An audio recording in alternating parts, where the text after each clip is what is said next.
오늘은 오랜만에 매물 개발을 주제로 조금 이야기를 해보겠습니다. 매물 개발은 그 중개업 전체를 관통하는 핵심적인 부분이라고 할 수 있죠. 이 매물을 개발하는 그 노력의 가치를 제대로 모르시는 것 같아요. 제가 질문을 하나 드릴게요. 여러분이 생소한 상권에서 상가 중개를 처음부터 시작하는 거를 가정을 해보겠습니다. 이때 특별히 두 가지 중에서 하나를 고를 수 있는 선택권이 주어집니다. 일단 첫 번째는 여러분한테 마법의 매물장이 하나 주어집니다.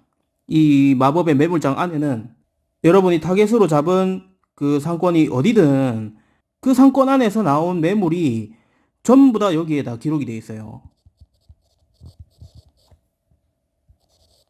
한마디로 매물 개발을 할 필요가 없는 그런 상황입니다. 그뿐만이 아니라 저절로 매물 정보가 실시간으로 갱신까지 돼요.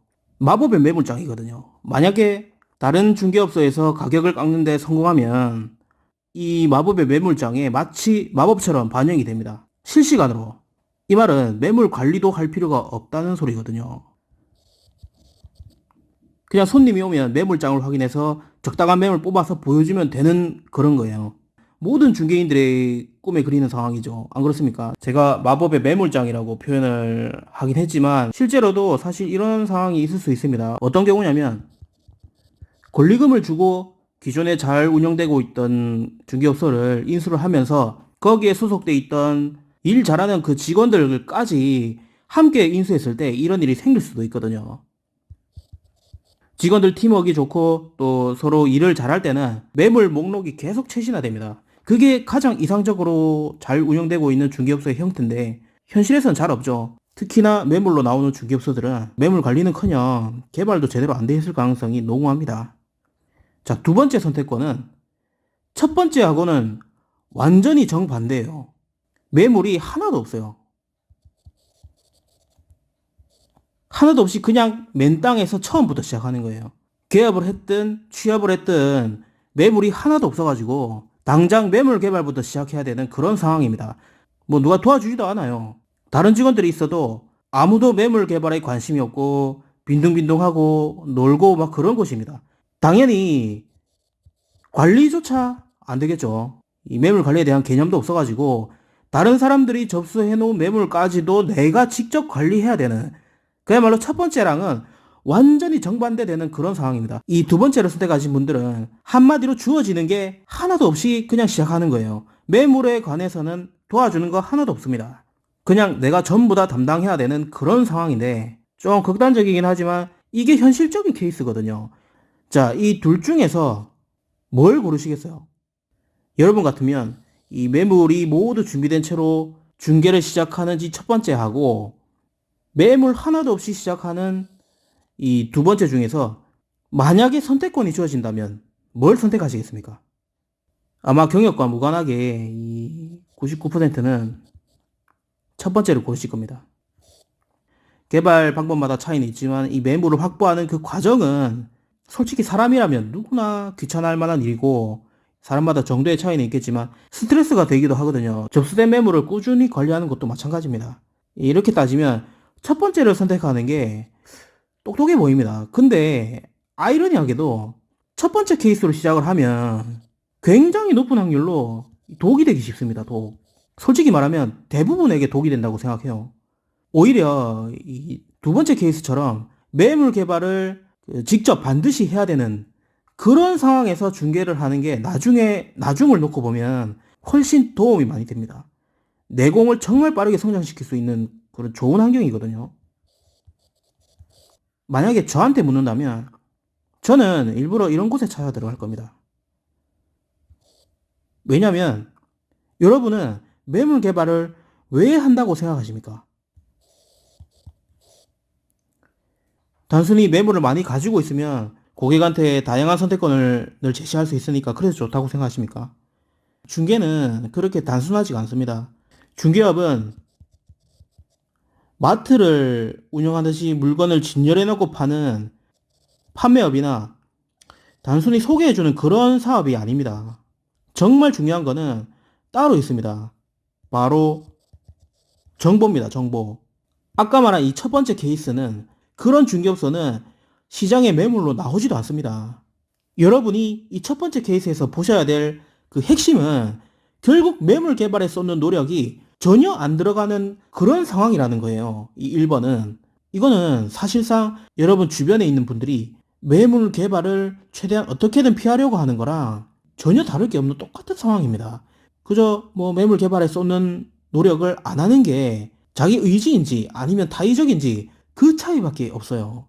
남들이 계속 개발해서 물건을 구해오니까 그걸 팔면 된다 이렇게 생각하거든요.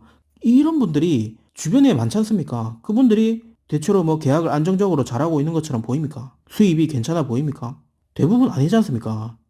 매물 개발을 문자로 하시는 분들도 계시더라고요. 여러분, 매물 개발에는 정말 많은 방법들이 있어요. 그 많은 방법들 중에는 매물주들과 직접적으로 소통을 하지 않아도 되는 방법들도 많거든요. 그 방법들이 잘못됐다는 게 아니에요. 그런 방법들도 반드시 쓰셔야 됩니다. 근데 그렇게 소통을 피하는 방법으로는 정보라는 걸 얻을 수가 없어요. 매물 개발하고 매물 관리하는 그 과정에서 얻는 이 정보는요, 우리가 계약을 성사시키는 데 있어가지고 단연 5손가락 안에 꼽힐 정도로 중요한 요소입니다. 이 중요한 거를 완전히 무시하는 매물 개발 방법들도 많아요. 그런 방식은 부수적으로 쓰셔야지 주력으로 메인으로 가져가시면 곤란합니다. 매물 개발 방법들이 여러 가지가 있지 않습니까? 근데 직접 소통을 하느냐 아니면 간접적으로 받느냐 여기에 따라서 메인과 서브로 나뉜다고 생각하시면 돼요. 물론 매매권 개발은 오히려 간접적으로 접근하는 방식이 현실적으로 유리한 경우가 많아요. 아무튼 이렇게 개발 과정에서 이 소통을 통해서 얻는 시시콜콜한 정보들이 그런 시시콜콜한 것들이 조금씩 모여가지고 이 계약 성사를 하기 위한 열쇠가 된다고 생각하셔야 돼요. 계약으로 가는 데까지 뭐 여러 가지 단계가 있지 않습니까? 이게 다 문이에요, 문. 이 열쇠가 있어야지 문을 다 따고 들어갈 거 아닙니까? 단계적으로. 하나하나 열 수 있는 열쇠입니다. 이 정보가. 정보는 많이 가지고 있다 해도 평소에는 잘 티가 나지 않아요. 언제 이 정보들이 제대로 빛을 발하냐면 손님이 많아서 정신없이 안내를 다닐 때 그때 발현이 되는 겁니다.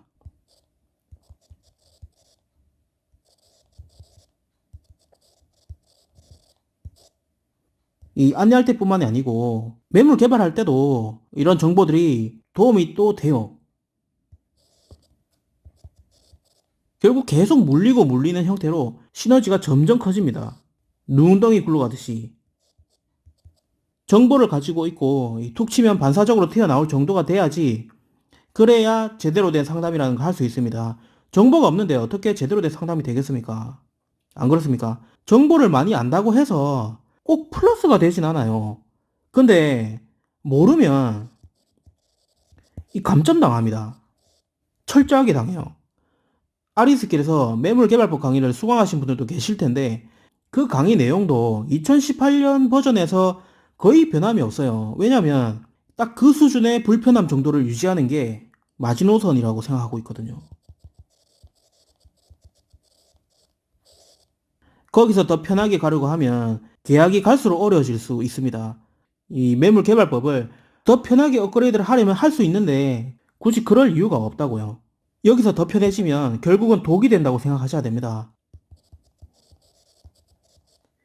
소통이 중개의 본질인데 소통은 최대한 피하려고 하면서 중개로 돈을 벌길 바라는 거는 환상을 쫓는 거거든요.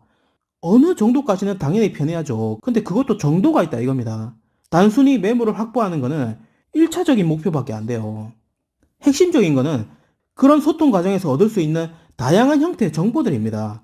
그걸 놓치는 일이 없도록 정보를 획득한다는 이 핵심적인 목표를 우선순위로 생각해서 어느 정도 선까지는 직접 소통하는 이 불편함은 감수해야 되는 직업입니다, 우리는. 만약에 먼 미래에 우리가 소통하지 않아도 계약을 할 수 있는 그런 환경이 조성된다면 그거를 환영해야 된다고 생각하십니까? 아닙니다. 매수 매도 사이에서 우리가 하는 일이 줄어들고 단순화되는 만큼 우리가 받을 수 있는 수수료 상한은요, 지금보다 훨씬 줄어들어 있을 거고, 그 정도 거래 플랫폼이 정착했을 때는 이미 중개 대기업 몇 곳이 이 시장을 독과점해서 대부분 중개사들은 설 자리를 이미 잃었을 가능성이 높습니다. 우리는 살아있는 정보를 꾸준히 얻어야 돼요. 그 과정이 바로 매물 개발 과정입니다. 물론 매물 개발을 하면서 소통하지 않아도 매물 관리하는 과정에서 충분한 정보를 얻을 수는 있습니다. 그럼에도 불구하고 매물 개발을 꼭 해야 되는 이유가 있어요. 이것까지 하면 너무 길어지니까 일단 여기서 끊고 다음 편에서 조금 이어서 이야기를 해보겠습니다.